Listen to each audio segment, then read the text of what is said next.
বলেন রোজা কার হুকুম, আর যদি বলেন কার হুকুম। এই জন্য যদি কোনো ব্যক্তি রোজাকে না রাখে, রোজাকে যদি কোনো ব্যক্তি অস্বীকার করে, তাহলে সে আমার আল্লাহকে অস্বীকার করলো, ঠিক না? এই জন্য রোজাকে রাখতেও হবে, রোজা অস্বীকার করা যাবে না।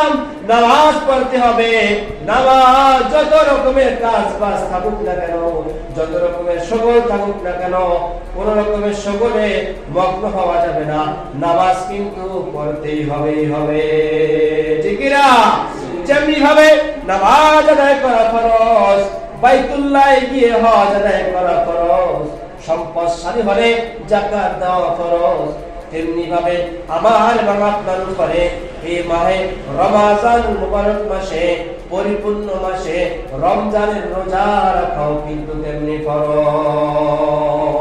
কথা বলেন ঠিক না? এই জন্য রোজা রাখতে হবে কি ইনশাআল্লাহ?